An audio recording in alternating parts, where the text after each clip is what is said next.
नमस्कार दोस्तों, बहुत बहुत स्वागत है आप सभी का आपके अपने इस YouTube चैनल विजिटेरिया में। दोस्तों मैं हूं एडवोकेट मंजीत त्रिपाठी। दोस्तों, सिविल खराब होने से प्राइवेट सेक्टर में आपको नौकरी नहीं मिलेगी। जी हां दोस्तों, अभी तक तो आपने देखा ही होगा कि लोन सेटलमेंट की बात हम लोग कर रहे थे, लेकिन लोन सेटलमेंट के कितने दुष्परिणाम हैं इस बात को भी आपको समझना होगा। देखिए, अगर किसी भी कंडीशन में आपके पास पैसे हैं तो पैसा आप रिटर्न करने की कोशिश करिए।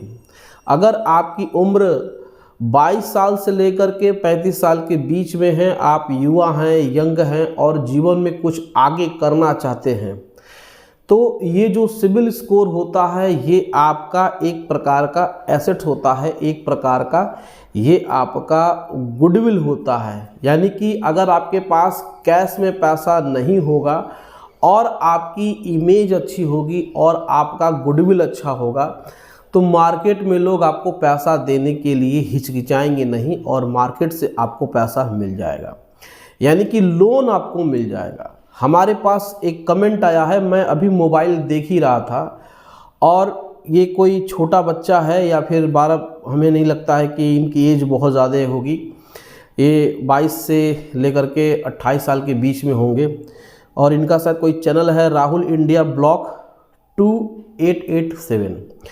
इन्होंने लिखा हुआ है, सर सिविल खराब हो गया है जिसके कारण कोई भी प्राइवेट जॉब नहीं मिल रही है। तो जी हाँ दोस्तों, आजकल प्राइवेट सेक्टर में नौकरी के लिए जब भी आप जाते हैं और वहाँ पर जब HR इंटरव्यू होता है तो वहाँ पर आपके सिविल्स को भी आजकल चेक किया जा रहा है।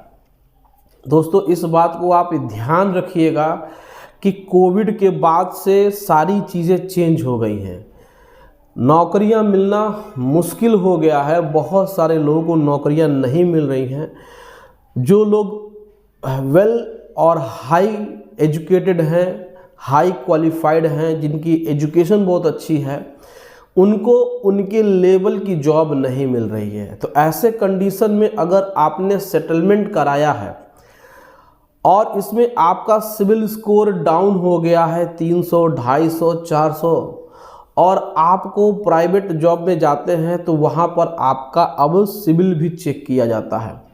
देखिए, सिविल क्यों चेक किया जाता है? सिविल चेक करने का उद्देश्य, सिविल चेक करने का रीज़न यही है कि आपकी लायबिलिटी और आपकी लॉयल्टी, मतलब आपका दायित्व और आपकी विश्वसनीयता कितनी है। आप अगर उस कंपनी में जाते हैं और आपको कुछ ऐसे काम दिए जाते हैं जो कि काफ़ी उम्मीदें होती हैं उस काम को लेकर के आपसे, यानी कि आपका भरोसा कैसा है। अगर आप लोन ही नहीं चुका पा रहे हैं और आपने डिफ़ॉल्ट कर दिया है तो हो सकता है कि HR इंटरव्यू में आपको प्रॉब्लम हो। देखिए, ये मैसेज आज हमको एक बार नहीं आया है, ऐसे मैसेजेस हमें आते रहते हैं, लेकिन हमें मजबूरन आपको कहना पड़ता है कि आप सेटलमेंट करा लीजिए। सेटलमेंट कोई भी हल नहीं है आपके लिए, लेकिन जब पैसा ही नहीं है, जब बिल्कुल भी पैसा नहीं है और आपने सोच लिया है कि हमें जीवन में कभी लोन नहीं लेना है और हम लोन के बिना अपना जीवन चला लेंगे, हम सब कुछ कर लेंगे, तो फिर आपके लिए कोई प्रॉब्लम नहीं है, कोई भी दिक्कत नहीं है। लेकिन अगर आपकी एज अभी यंग है, आप यंग हैं और जीवन में कुछ करना चाहते हैं और आप लोन लेकर के ही आगे बढ़ना चाहते हैं या फिर प्राइवेट सेक्टर में जॉब करना चाहते हैं, तो सिविल स्कोर आपका अगर ख़राब है तो आपके इंटरव्यू में ये कहीं न कहीं एक प्रकार से निगेटिव इफ़ेक्ट डालेगा और आपको जॉब मिलने में प्रॉब्लम होगी।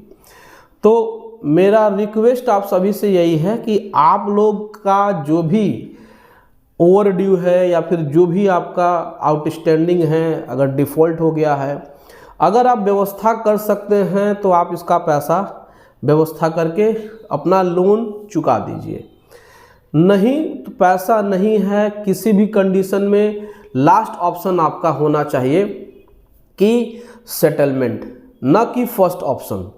देखिए, फर्स्ट ऑप्शन में अगर आप सेटलमेंट की सोचेंगे तो भविष्य कोई नहीं जानता है, आने वाले समय में बहुत सारी दिक्कतें आपको हो सकती हैं। तो इस कमेंट ने हमें ये वीडियो बनाने पे मजबूर किया कि देखिए ऐसे चीज़ें हो रही हैं। बहुत सारे लोग कहते हैं ना कि कुछ नहीं होता है, मत करो, सेटलमेंट कर लो, सेटलमेंट कर लो। लेकिन सेटलमेंट किसके लिए है? सेटलमेंट उसके लिए है कि जो ये सोचता है कि अब हमें अब कुछ नहीं करना है, अब कोई भी लोन नहीं लेना है। देखिए फालतू की वीडियोस मैं नहीं बनाता हूँ, मैं वही वीडियो बनाता हूँ जो आपके काम के लायक हो। तो आप इस बात की गहराई को समझने की कोशिश करिए। देखिए बहुत सारे लोग सोचते हैं कि पैसे को बचा लिया जाए और बैंक देखेंगे तो क्या करेगा, लेकिन आपको तब समझ में आता है जब आपको पैसे की बहुत ज़्यादा ज़रूरत होती है और जब आप उसको लेने के लिए जाते हैं तो फिर वो कहते हैं कि आपके नाम पे एक लोन था, आपने पेमेंट नहीं किया है, आप उस बैंक से एनओसी लेकर के आइए। तो आप सोचते हैं कि हम कितना पैसा उसको दे दे कि हमें वो एनओसी दे दे और फिर हमें लोन मिल जाए, लेकिन वह बैंक आपसे कहता है कि अब हमारे यहाँ से कुछ नहीं हो सकता है, आपको एनओसी नहीं मिल सकता है। बहुत बार तो ऐसे बैंक ऐसे लोगों को चूना भी लगा देते हैं, ऐसे लोगों को ठग भी लेते हैं और उनको एनओसी भी नहीं देते हैं। तो दोस्तों आप हमेशा याद रखिए कि इस प्रकार की चीज़ें मार्केट में हो रही हैं। सिविल खराब होने से आपको प्राइवेट सेक्टर में नौकरियां नहीं मिल रही हैं, इंटरव्यू में आपको दिक्कत हो सकती है। तो आपके पास अगर पैसा है जुगाड़ कर सकते हैं, आप युवा हैं तो आप अपने भविष्य के साथ मत खेलिए, आप अपने लोन को सही समय पे पेमेंट करके आप अपना लोन चुका दीजिए। तो दोस्तों ये जानकारी आपको कैसे लगी आप हमें कमेंट करके अपनी राय ज़रूर बताएं।